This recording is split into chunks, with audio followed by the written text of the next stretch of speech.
Good afternoon, everyone. Welcome. Welcome to the Long COVID Support Strategy Lunch. It's absolutely fantastic to see everybody.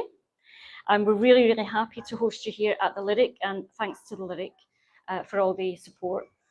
So I'm hoping that you've had a chance to see the banner. If you haven't had a chance to see the banner, then there'll be a chance to see that later.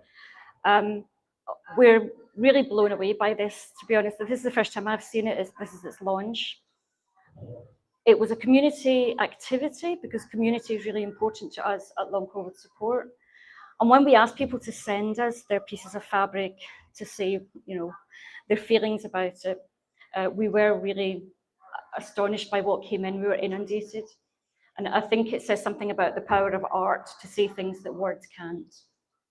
So we're really, really pleased and grateful to Lucy, who's put this together with her students. So thanks everyone for making the effort to come. Thank you everyone online. We are aware that we're live streaming and we're really happy to have everyone online here too. Before we go into the business of the day, we have had some really sad news this week with the death of Ondine Sherwood, who was founder and CEO of Long COVID SOS, one of the other long COVID communities and charities in the UK. So I just wanted to say a few words because she was really important to a lot of people and she did so much for people with long COVID. I was really lucky to meet Ondine. I met her in a lot of Zoom rooms over the years, but I met her last year at a meeting in Birmingham, and it was great, as today, to physically meet people that I've only seen as names on a forum or as tiles on a Zoom. And Ondine was a force to be reckoned with. I have sat in many a meeting, side messaging Ondine, saying things like, did he really just say that? And deciding which one of us was going to take him to task for it. We were advocating, as all of us were in the very early days, we were advocating as individuals with long COVID, coming together with a common purpose. Ondine will be really badly missed by everyone in the community, but especially those at Long COVID SOS, and we send our love and solidarity to Long COVID SOS, who must be absolutely reeling from this loss. So thank you to Ondine for everything she did.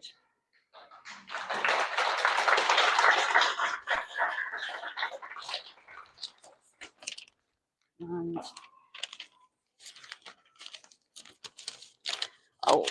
predictably enough, I've forgotten my notes, left them in the bag. 1 second, please, as you were.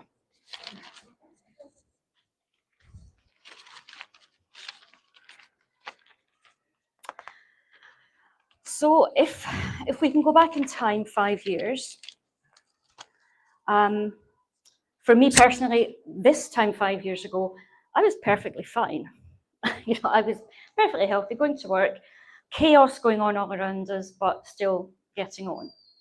But within a couple of weeks, I would get this virus and think, oh, well, I'm young and otherwise fit and healthy, youngish anyway.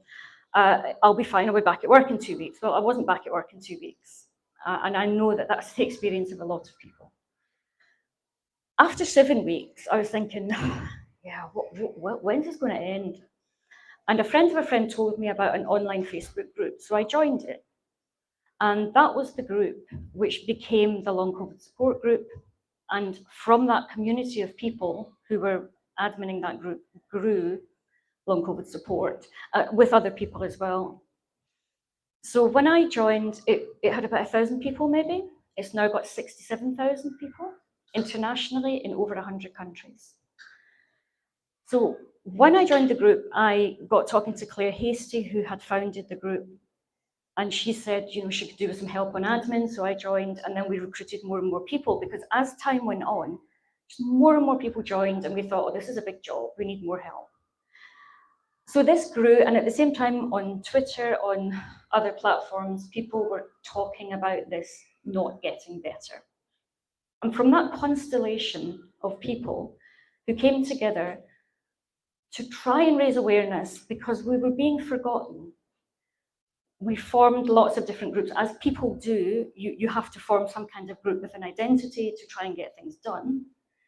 So we had Long COVID SOS, Long COVID support, Long COVID physio, Long COVID kids, Long COVID Scotland, Long COVID Wales. Internationally, every country just about has a Long COVID group. We were talking to friends in America, in Belgium, in France, in South Africa, all over the place. And this was this common experience of, this is really weird. Like, I'm not getting better, and I've got all this weird stuff happening. Has anyone else got this? Has anyone else got this? From there, we described this new disease, and it's a new human disease, it's a new virus, it's a new disease. The group, which became the Patient-Led Research Collaborative, which came out of the Body Politic group in the States, was the first group to publish a scientific paper. That was in 6th of May 2020, like May 2020. They published a paper based on a survey of the people in their group, and they described over 150 symptoms. Since then, there are literally 100,000 plus research papers on long COVID. But what's interesting is that there is nothing in that original paper that has not since been confirmed. They were really on it. It was fairly accurate. It's been refined since, but actually, that was the origin paper, and they were right. We then went on to name our disease. At that time, we didn't really have a name for it. And then Elisa Perego, she's an Italian scientist. She was there. Italy was the first wave of COVID in Europe, and she lives in Lombardy. So she was seeing this firsthand. She's still very prominent on Twitter. She's very worth a follow if you're on Twitter still, or on Blue Sky. She suggested the name Long COVID. This is about spring, summer 2020. Now, this really resonated because it felt like, yeah, that's it. It's long COVID. It's COVID that's not short. It's going on. It was an easy name to remember. It translated well into other languages, and it was just adopted. So the name was just taken up. We changed the name of our support group, our Facebook group, to Long COVID Support Group, and it's stayed that way ever since. So this was kind of late summer 2020. So we have ownership of this disease. It manifested first in our bodies. We were the first people to talk about it. We named it, we described it, and we then went on to work with scientists, clinicians, other charities, to say, okay, right, this thing is real. What do we do about it? You know, we need treatments, we need rehabilitation, you know, we need something done about this. And to pay tribute to Ondine again, in August 2020, Long COVID SOS helped to initiate a meeting with the World Health Organization. They had a meeting with Tedros Ghebreyesus, who put out a call for the recognition of long COVID and to repeat our campaign call for research, recognition, rehabilitation. So that's just a little potted history of how things were in the beginning. We have since worked together as a community, and it is all about community. At Long COVID Support, we are very much about support. But support comes in many forms. There is the support of finding people like you and saying, oh, thank God it's not just me. It's not in my head. I'm not imagining this. It's happening to other people too. So there's the solidarity of community. But we need treatments, we need science, we need progress, because we don't want to live with this forever. And one of these banner pieces really resonated with me. It says, August 28th, 2020, 1,160 days and counting. We're still here at 5 years, and in the early days, it reminded me of the early days of the support group. I don't know if anyone else was there. We used to talk about days. We used to say, oh, I've had it for 50 days. I've had it for 60 days. Oh, I'm a 90-dayer. And then you get to 100, and that feels like a milestone. And then 200, then it's a year. And it was just going on and on. And here we are at 5 years for lots of us. And what we want to do today is to say we've got this history between us as a community. We have reached this point. We have achieved an immense amount when we look at what we've done. So it's to say, okay, we're here now. What do we do next? What do we do from here? How do we mobilize the community to keep on fighting? Because there is still much that we need. And I don't think any of us in the beginning, we weren't looking at 5 years. We were kind of hoping we'd be better in a year. But a lot of us aren't, and that's the reality. And that's what we're grappling with at the moment. So I think I've rambled on enough there. One of our big friends politically is Jo Platt. She's the chair of the APPG. We have an APPG now for long COVID since December last year. Jo was actually a founder member of long COVID support, and she was in our support group because she had long COVID from the beginning as well. So, you know, she's always been dear to us and she's always been supportive. She couldn't be here today, but she has sent us a video message, which I think the video gurus, tech gurus are going to magically make work. Or am I going to make it work? Am I going to press the button? Yeah, we did.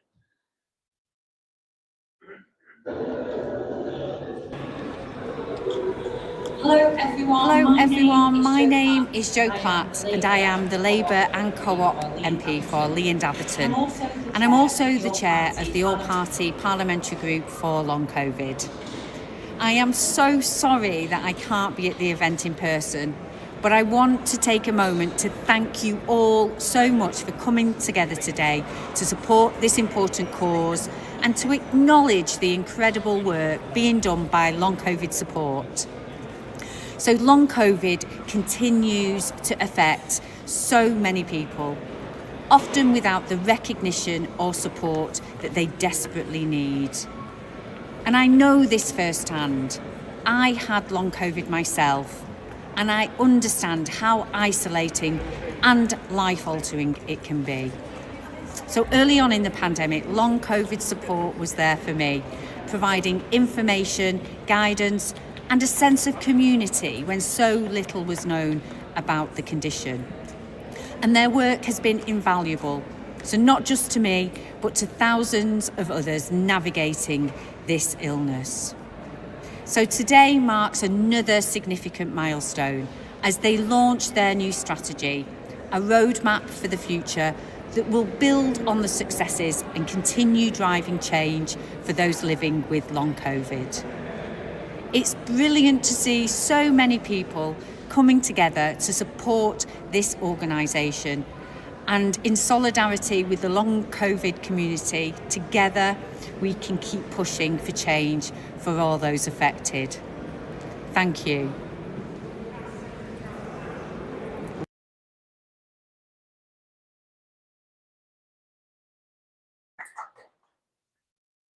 Okay. There we go. So thanks to Jo Platt for that. So next to speak, we have another great friend of people with long COVID, Professor Danny Altman, who's a professor of immunology at Imperial.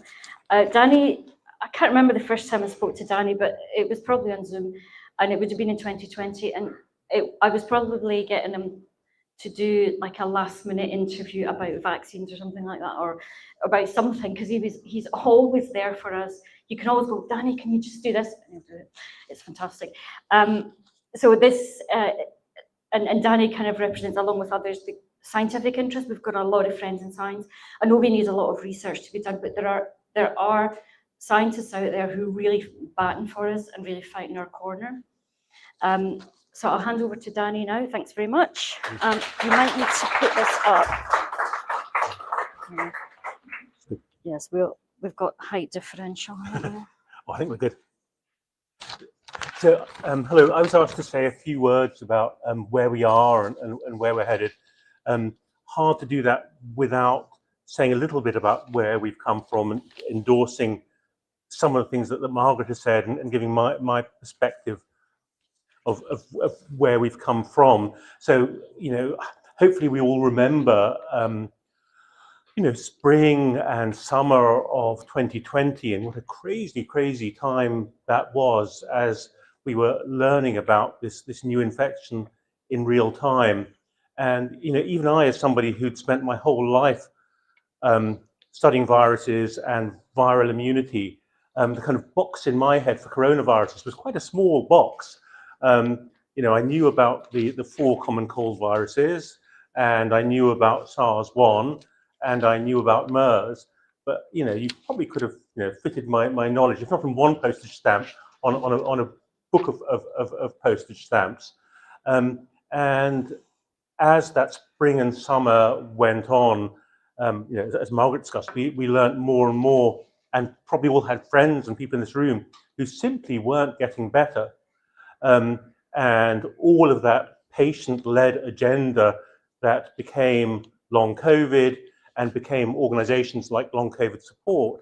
And I spend quite a lot of my time, working on long COVID and speaking at meetings around the world. And first thing to say, stating the obvious, is that long COVID is a thing across the world in countries that have had COVID-19 infections. It's not, geography dependent or lifestyle dependent. It's just a thing that happens to the unlucky people who've had a COVID-19 infection. And in all of those countries, there are variable efforts to build up care and support for people with long COVID. And perhaps bizarrely, as it might seem to us, the experience in the UK has kind of been seen as ahead of the curve and some kind of role model for how to do it. Like I said, when you look at our mayhem, that might appear surprising, but that really is the case. And now as we stand here today, 5 years later, we should have seen it coming. This isn't unique in terms of being a virus that has long-term consequences. We know about viruses with long-term consequences in Epstein-Barr virus and chikungunya and SARS and MERS. So lots of studies and lots of stuff known, and yet we were so not ready for it and so not ready for this burden that we have today of some 2 million people in the UK, and we estimate, if only we had a way of counting them, something like 400 million globally. But let me say loud and clear, as a person who studies this every day, that it's a thing, a real clinical thing, a pathophysiology of cells and molecules and mediators in your body that are doing these things. So it's a clinical disease like any other in the NHS or in health services around the world that requires clinical diagnosis and clinical care guidelines and clinical care pathways and referrals and treatments, because I suppose I go to too many meetings where there's kind of smugness and the bar is set quite low, and treatment or guidelines or care pathway perhaps might mean some counseling or occupational therapy or somebody who speaks to the long COVID patient on the phone so that they feel better about their condition. And my experience of long COVID is that people don't want to be made to feel better about their condition. They want to be back where they started and to have their lives back and to have their jobs back and to have their activity back. And I don't think that for other, from my world, for want of a better term, immunological diseases or diseases of immunopathology, whether it's lupus or vasculitis or type 1 diabetes, we wouldn't be satisfied to say, well, suck it up and learn to live with it. We have budgets and we have clinics and we have guidelines and we have therapeutics and we aim to do something about it. So, I think our sort of clarion call is, let's use some of that knowledge to do something about it. Because, to make it clear, when I talk about this being a known, knowable pathophysiology, when Margaret speaks about some 100,000 peer-reviewed papers on the database that we all look at, that's called PubMed. Like any medical publications, there are kind of good, bad, and indifferent, and some of them are very, very good, and some of them we really love, and some, there's quite a lot of consensus. So without getting into all the kind of minutiae, when we talk about what is it that this virus can do that sets off all of these long-term consequences, we have a degree of consensus around the idea that it sets up inflammatory circuits that perturb the immune system, that perturb inflammation, that certainly an explanation for some or many, if not all, people with long COVID is that, contrary again to anything that we thought that coronaviruses did, it can perhaps set up persistent reservoirs somewhere in your body, for example, in the gut, that never really get properly cleared and continue to drive that kind of inflammatory and immune perturbation. That's something certainly I'd never thought about before for this kind of group of viruses, except for really obscure papers about sort of cat infections and feline coronavirus. Apart from that, except in cats, I just didn't know about it. So it's been a steep learning curve for everyone. But for me, when I put it all together, so we've been a small part of that effort. I've been lead on one of the National Institute of Health Research studies called WILCO, which stands for Working Out the Immunology of Long COVID. And there's some people in this room who've contributed to it, where people come in and give a blood sample, and we do an enormous sort of arsenal of immunology tests to try and sort of put together a picture of what's going on. And there's an even bigger sort of cohort represented in this room from Helen Ward, who's been lead on the REACT study. That's been enormous in this space in terms of stuff we've learned. So that, there's a ton of learning out there. Yet, if you can hear kind of sort of hesitation and doubt in my voice, it's because we've published a lot of papers and said a lot of stuff and learned a lot of stuff, and we haven't really made an awful lot of people better yet.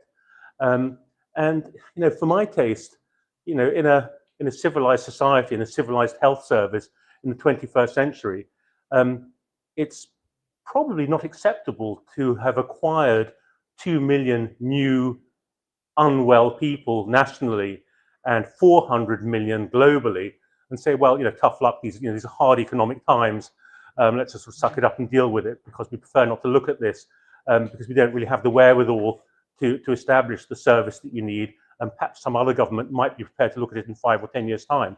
And that doesn't feel to me like a civilized response. And just to make clear, for anybody who you speak to or engage with or get interviewed by, who imagines that this is a kind of passing thing, a moment in history that will pass and we can forget about it, that's not really the case, is it? Because from the data that's around, when we talk about 2 million people in this country, if many of those, and maybe the most serious ones, are those first waivers from the pre-vaccine time in 2020, and presumably as some of those people get better, the numbers should be going down. But we know that the numbers aren't going down, they're kind of continuing to creep up. And that's for the obvious reason that some people do get better, some people absolutely don't get better and are stuck. But even in 2025, in a period of so-called mild Omicron breakthrough infections in a vaccinated population, your new infection, and we all know, loads of work colleagues, school colleagues all around us who are sort of popping off here and there because they've got another COVID infection. Even your new COVID infection in 2025 carries something like a 2 or 2.5% risk of leading to long COVID.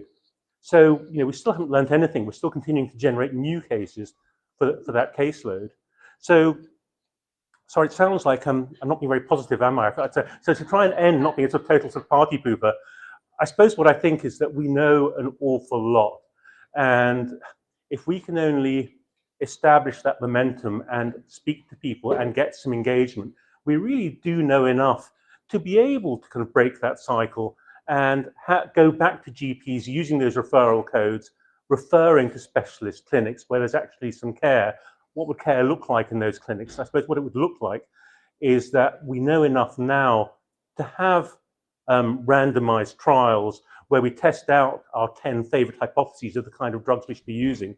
And with large patient group sizes and proper stats, we work out once and for all which things work and which things can actually get people better and get their lives back.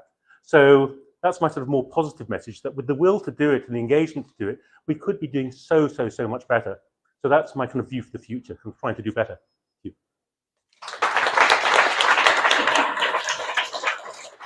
you.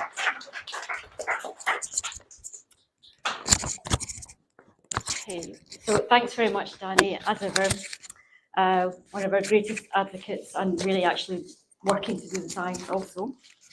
I should have said right at the beginning, actually, this room is, we've got a couple of smart air, so thanks to Smart Air for providing us with purifiers, air purifiers, which are blowing in the room. I've got my trusty Aranet CO2 monitor with me, which I carry with me at all times, and the CO2 is well below 800, so the air quality is pretty good in here.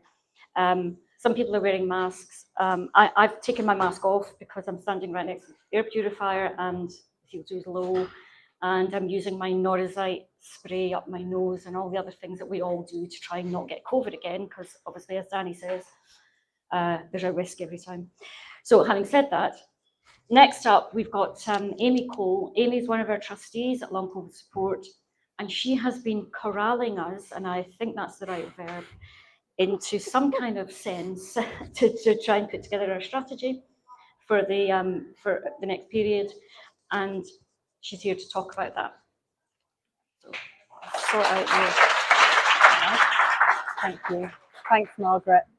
And thanks, Danny. You know, it's really heartening, I'm sure, for most of us to hear about the progress that's being made on the clinical understanding of long COVID, even if we're still far away from actually that being made into accessible treatments for everyone. But so, as Margaret said, I've been asked to come today to share a little bit about our new strategy. And I'm really happy to be here and to see those of you here and those of you online. But I'm not going to lie, I've actually been really worrying about coming here and doing this today. And part of it's because, not just that I've been on after the great Professor Danny Altman, but because I'm here really on behalf of a huge number of other people in the charity that have been involved in this work. In work thinking about how we, as a charity, can best affect change.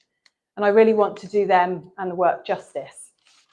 So earlier in the week, I asked the wider group what they thought I should say. And we agreed that I should share some slides outlining the headlines of the new strategy, what we're hoping to achieve, and some really practical things that we're going to do in the next 3 years. But then when I was thinking about things yesterday, it just didn't really feel right to me to do that sort of thing with slides. So I'm really sorry for anyone that was hoping and expecting to get that, because it's not what I'm going to do. And what I'd like to do instead is tell a bit of a story. And I feel like I might need to apologize again, because just thinking about telling this story makes me really quite emotional. And it's a story that began with a question: what's happening to me? And in June 2020, I was asking myself this question. I had no idea what was going on in my body. I had no idea if things were going to improve. And I had no idea how to treat the symptoms that far too many of us have experienced and far too many are still experiencing today, 5 years on. Now, unbeknown to me, at the time, there were thousands of other people also asking themselves the same question, previously fit and healthy people. And as we heard from Margaret earlier, some of these individuals found each other and came together online to share their experiences, to offer support, and to demand answers. And what started as a Facebook group soon became a force to reckon with. This was, from what I've seen, patient activism at its most powerful. This was people with long COVID refusing to be invisible. People with long COVID refusing to give up. And there were people like Margaret, Jo, Nat, many, many others too many that I can name here, who are always far too modest about what they've done. And they spent their time talking about their experiences when they were really very sick, to researchers, to doctors, to journalists, to policymakers. They pushed relentlessly for recognition when the condition was barely understood. They amplified patient voices when research needed real-world insights. They sat at tables in Whitehall, advocating for dedicated services, funding for research, and meaningful policy change. And through it all, they remained a lifeline for each other, a community that held each other up in the darkest of times, a group of very sick people pushing for recognition, a community that never wanted to be in a position where they had to commune. Now, a couple of years later, this community set up a charity, Long COVID Support. An organisation was formed. It went through all the hoops you need to become a charity. A small amount of money was raised to enable registration. Board of trustees was set up. Governance documents were written. Structures were formed. But in reality, it was still largely the same group of sick people trying to support each other and fight for a future where long COVID is fully recognised and understood. Fewer people are affected, and everyone living with it receives the diagnosis, treatment, care and support they need to live as well as they can. Now in 2023, I joined Long COVID Support as a trustee, and I feel really proud and privileged to be able to say that and to do what I can to try and reduce the impact of this horrible disease and improve the lives of all those affected. But I think many of us involved in the charity, if we're being honest, would admit that it's not always easy being involved. You know, the scale of the challenge of long COVID is just so huge.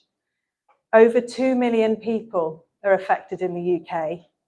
I think we just need to stop and think about that for a minute. 2 million people, and many millions more when you think about their families and friends that are also affected when they're sick. And if what we see in our online support groups, which are growing at a rate of around 1,000 new members a month currently, if this reflects the bigger picture, then this is far from a static or shrinking number, and it's in fact likely growing.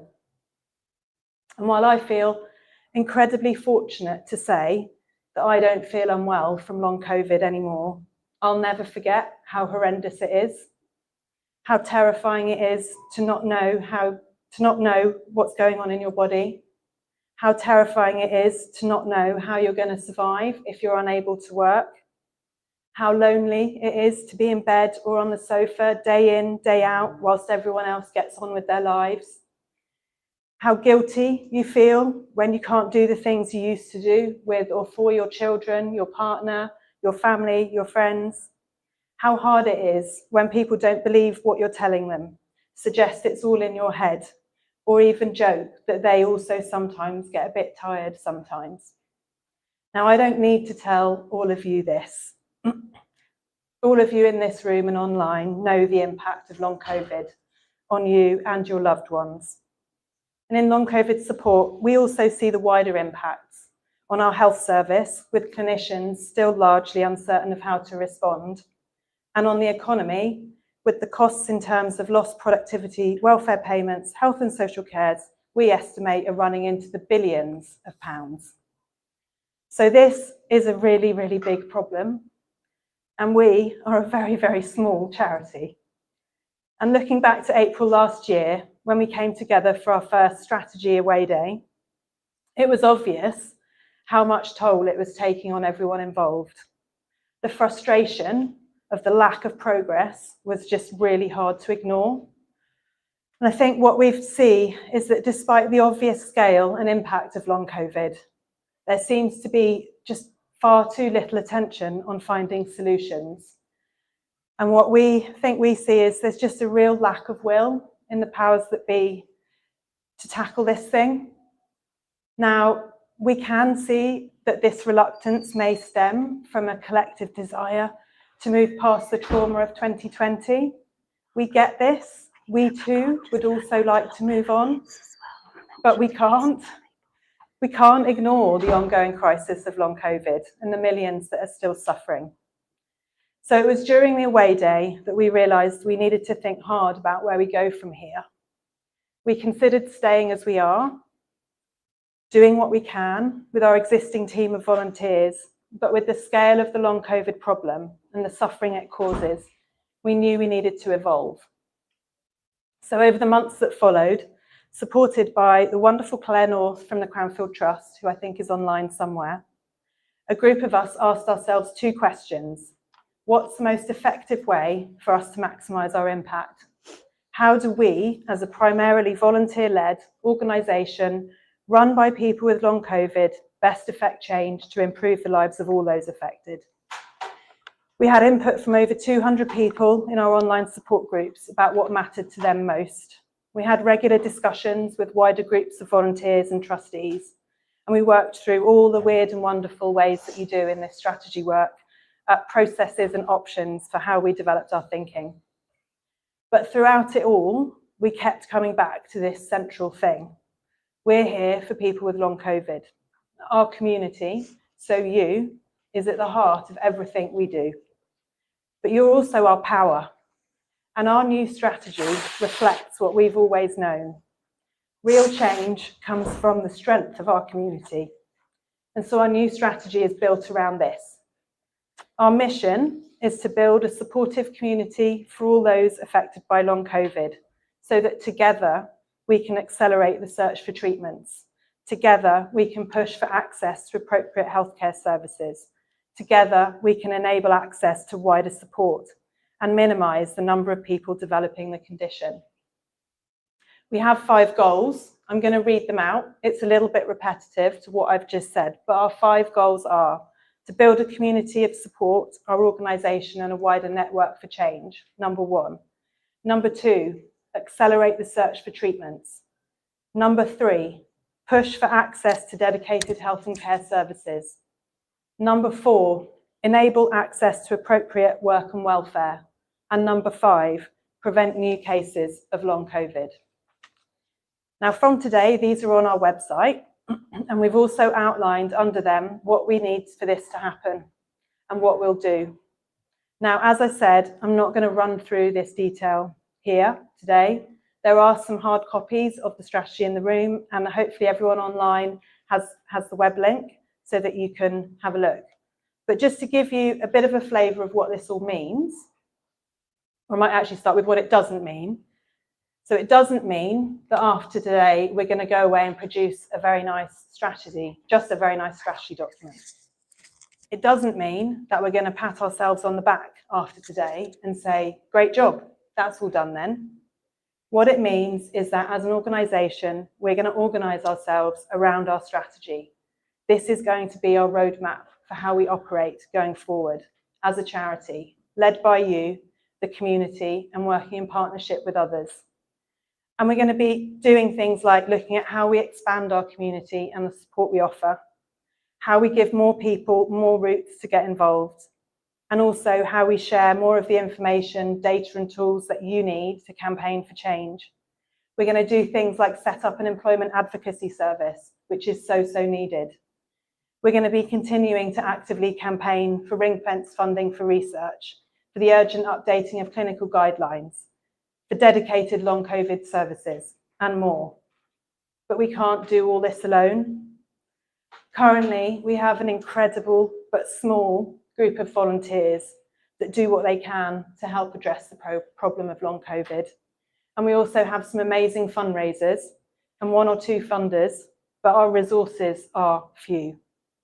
Now, our strategy, as I read it out, sounds really ambitious, but that's because it has to be. But we really do need your support. So please do be in touch with us if you think you can help. please do direct other people to us if you think they can help, because it's only together, supporting each other, that we can make change happen. Thank you.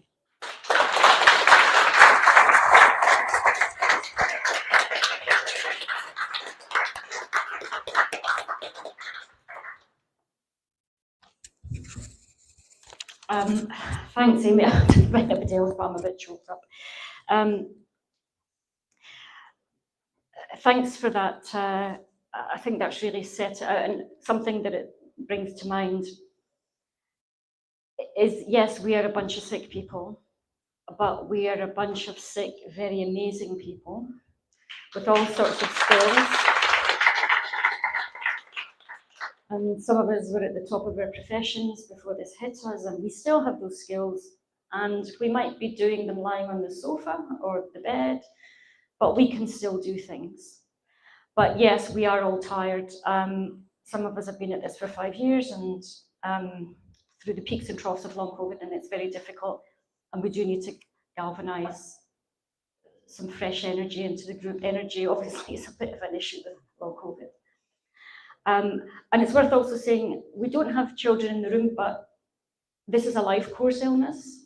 It affects even quite young children, up to the elderly. And although we know from repeated research, there's a peak at the kind of working age population, but this is a life course illness. And we've got our friends from Long COVID Kids here today, Sammy and Scott, who've been there from the beginning and provide a very much needed lifeline for children and young people in the UK and internationally. So I've got some closing remarks. We've got a lot of thanks to give to the Lyric Hammersmith for the use of the venue, which I think has been really great. We've got the Marketers Trust. So the Marketers Trust funded the making of the banner. Lucy Algar and her students who have put the banner together for us. Before we do the presentation to Lucy, I just want to read out the names of the students who've helped, because there's been a lot of work put into this and we are really, really grateful to them. So it's in alphabetical order. Apologies for pronunciation in advance. We've got Zoe Appleby, Willoughby Brow, Alison Campbell, Lizzie Shute, Lara Antunes de Mayolo Dali, I think, Anna Daniels, Isabel Hardcastle, Eunice Janssen, Minna Keenan, Emma Pedley, Rachel Sandler, and Tess Waterhouse. So huge, huge thanks to them for all that work. But could we have Lucy? I don't know where she is. Lucy, come forth.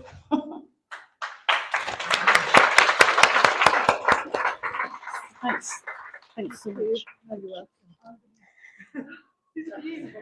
So, just a little token of thanks to Lucy for all the work. Honestly, we can't thank you enough, and please. And to Una. Yeah, and to Una as well. Lucy had the vision for the banner, for the event. She really is. I was sitting in her workshop. I met her through some research I was doing. I sat in her workshop and she was like, we should do this, we should do that. All of this has come from Lucy's brain. So thank you so much.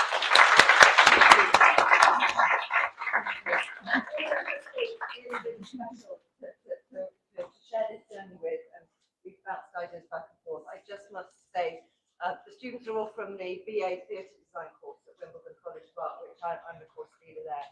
And I've worked a lot with the Lyric Hammersmith over the years, making events and shows happen. So I am enormously grateful, just from me, to the Lyric for helping make this happen. But it's 5 years to the day since I first got ill with long COVID, and I've met today some people, and it's really, as you say, emotional. But thank you, long COVID support, for taking our ideas and running with them.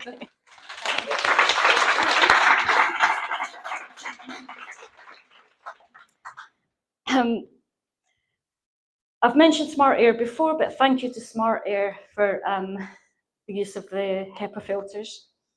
Have I covered everyone? And I want to say a thank you. As Amy said, there's probably too many people to mention, and if I start mentioning names, I'll miss somebody out and offend somebody. But I want to give a massive thanks to Jo Dano, who's one of our operational trustees, and who will probably have to sleep all next week because she's just done an immense amount of work.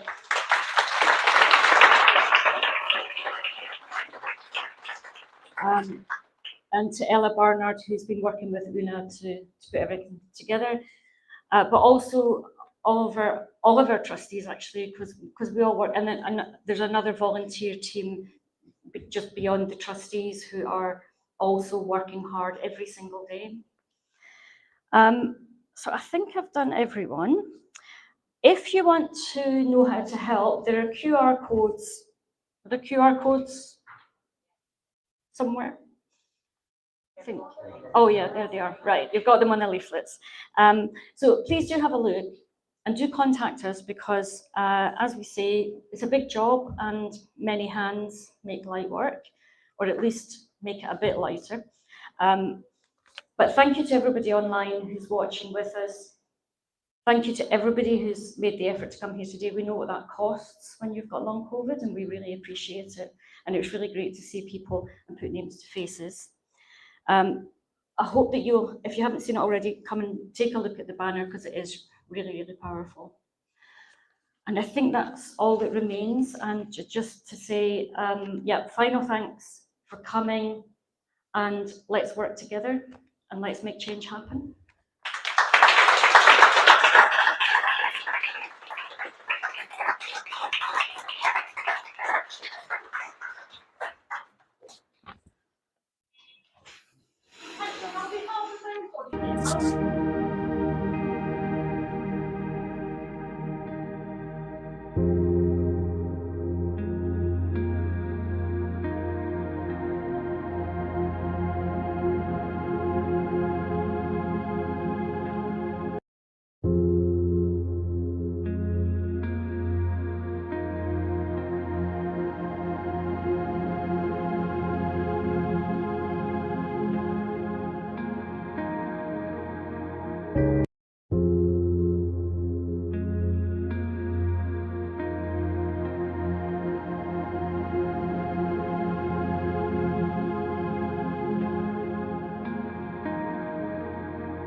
you.